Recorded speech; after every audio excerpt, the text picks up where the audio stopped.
Universidad Autónoma de Sinaloa, Facultad de Ciencias Químico-Biológicas, de la materia Bioquímica Estructural, con el tema esquistosomiasis o también llamada bilharziasis. Los integrantes de este equipo somos Ceballos Barraza Jesús Noé, Camacho Zuna Alma Viridiana y León Ruiz Arlene Guadalupe, de la carrera de Químico Farmacéutico Biólogo del Grupo 2.6. Nuestro profesor Eduardo Armienta Aldana. Culiacán, Sinaloa, a miércoles 10 de enero de 2018. La esquistosomiasis o bilharziasis es una enfermedad que afecta a más de 200 millones de personas y es la segunda causa de parasitosis grave después del paludismo. Los casos registrados en Europa y América del Norte se observan en pacientes inmigrantes o que han viajado o residido en países endémicos. Los agentes etiológicos son gusanos plantelmintos, tremátodos del género Schistosoma. Es la parasitosis más importante entre los metazoos por la gravedad de los cuadros extraintestinales, en especial el cardíaco, donde puede producir dos tipos de patologías diferentes, cardiomiopatía y cor pulmonale. La esquistosomiasis es una infección de ubicación exclusiva en países tropicales y en áreas de pobreza, con malas condiciones higiénicas.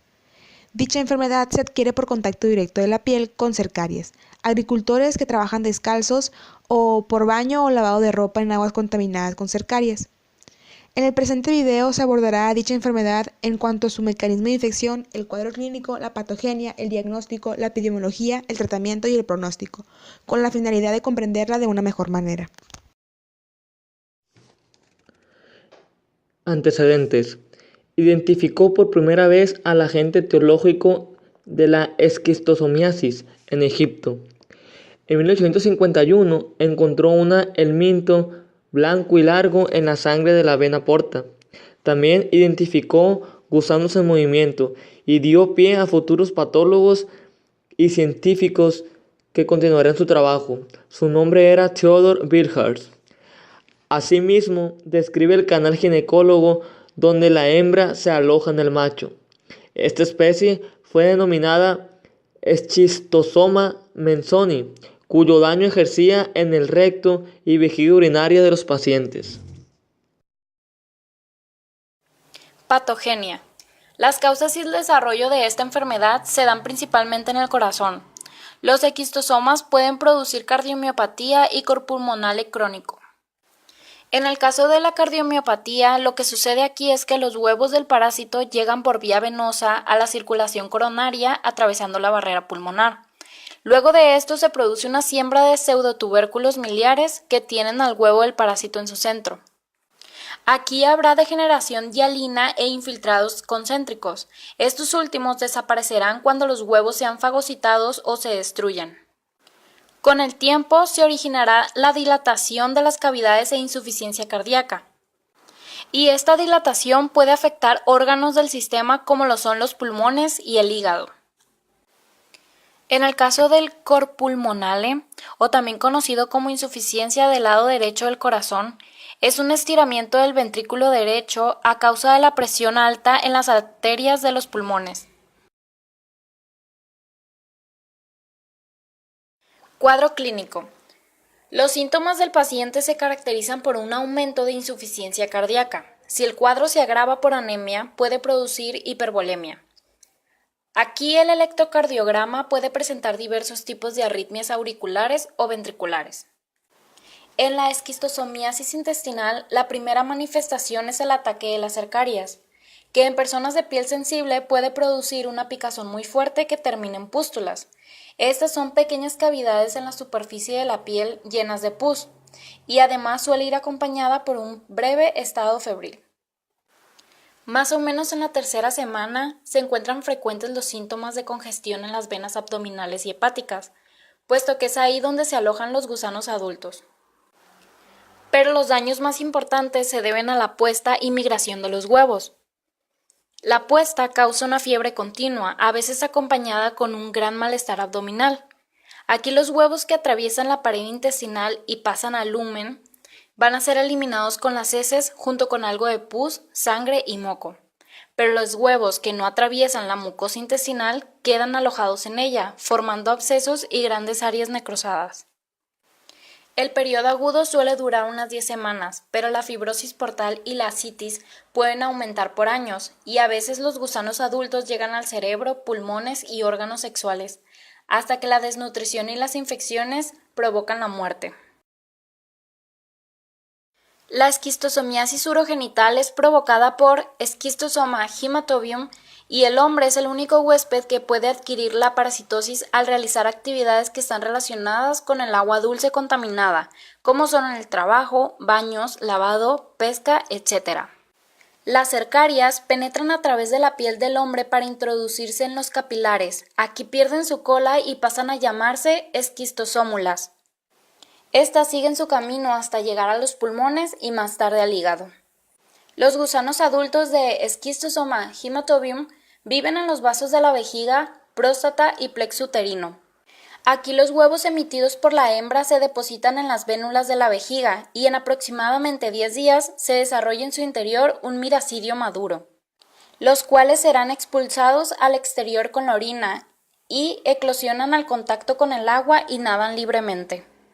Las manifestaciones clínicas de la enfermedad se relacionan con los periodos de desarrollo e intensidad del parásito, la respuesta del huésped y la exposición previa al parásito.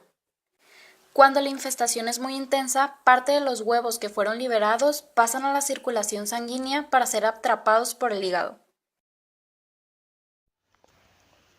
Mecanismo de infección y transmisión. Las personas se infectan cuando las formas larvales del parásito son liberadas por los caracoles de agua dulce. Estas penetran en la piel durante el contacto con aguas infestadas. La transmisión se produce cuando las personas infectadas con esquistosomiasis contaminan fuente de agua dulce con huevos del parásito contenidos en sus excretas. Estos luego se incuban en el agua. En el interior del organismo, las larvas se convierten en esquistosomas adultos que viven en los vasos sanguíneos, donde las hembras ponen sus huevos.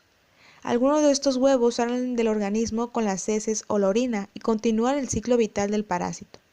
Otros quedan atrapados en los tejidos corporales donde causan una reacción inmunitaria y un daño progresivo de los órganos.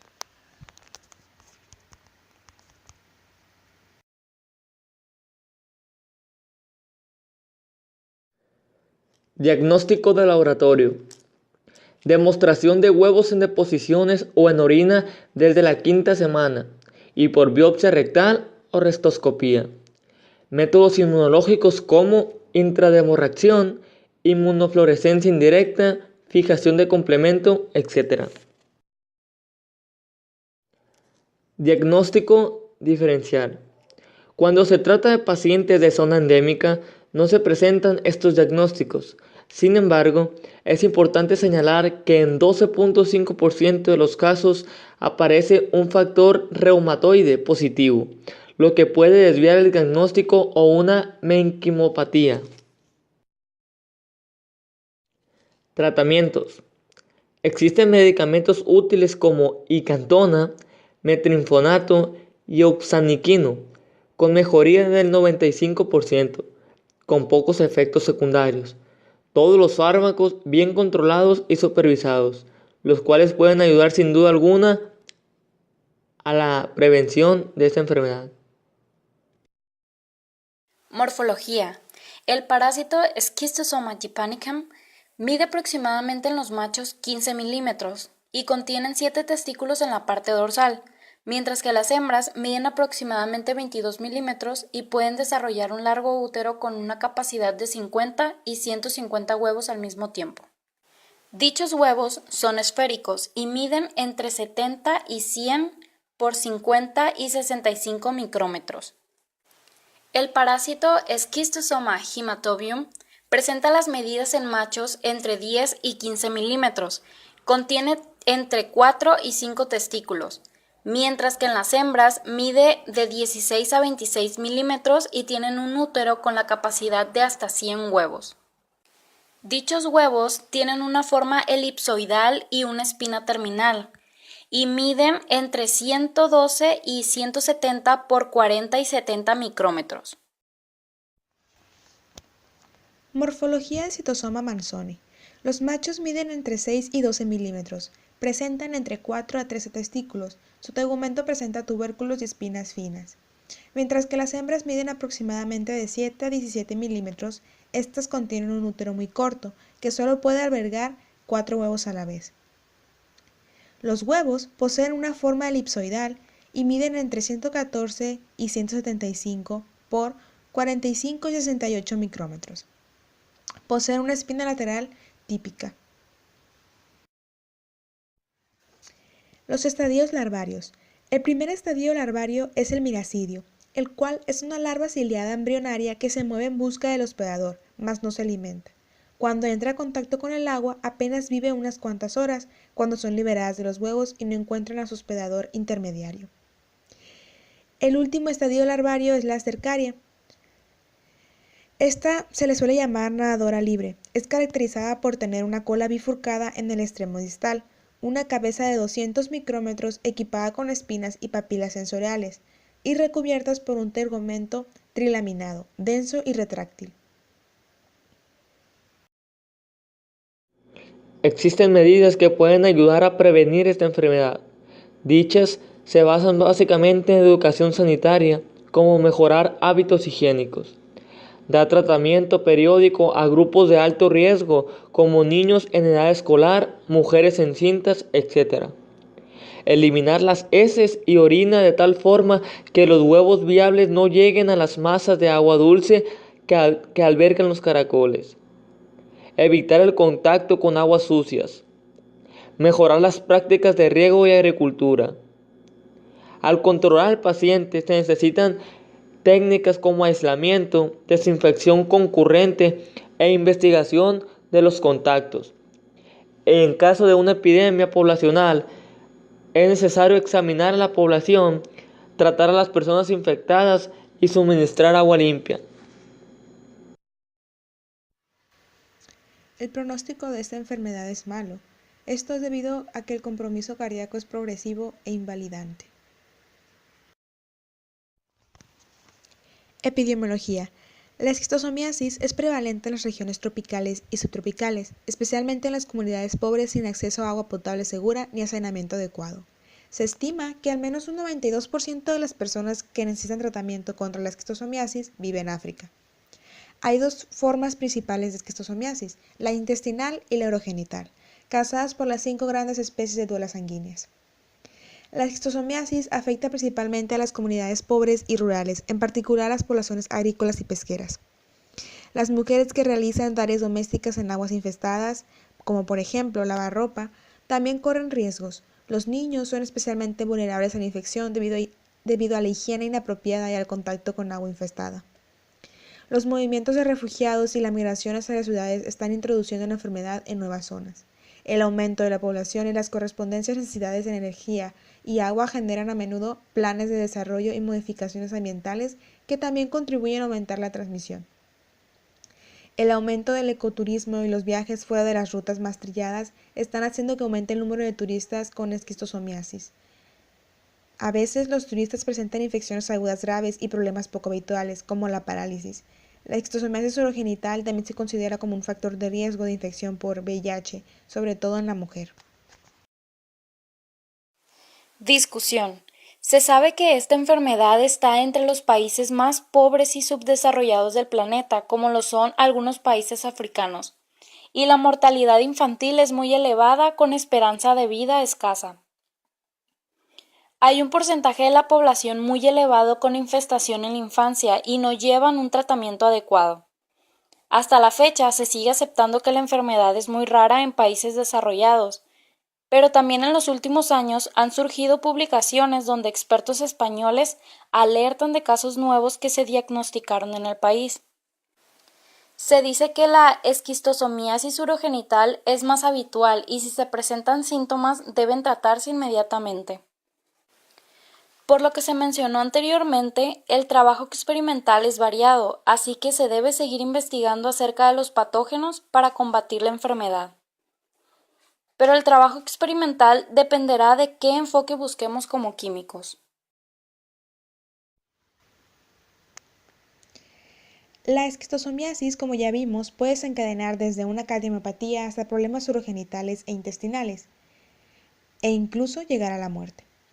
Ahora bien, que ya conocemos la forma de transmisión y de qué manera podemos evitarlo, y sobre todo tratarlo, podemos establecer que es de suma importancia conocer este tipo de enfermedades parasitarias. debido a que nos resultan de interés tanto para nuestra salud individual como futuros químicos farmacobiólogos, por lo cual hemos llegado a la conclusión de que existe un gran campo de acción que va más allá de lo que creíamos antes de elaborar el presente trabajo de investigación. Cabe destacar que esta puede desencadenar en la muerte, y es por ello que nuestro deber es encontrar las maneras de prolongar la vida de la persona a través de las herramientas de los medicamentos y el análisis de los patógenos, encontrar así alternativas para un beneficio poblacional. De esta manera estaremos contribuyendo en nuestra área y también en la sociedad.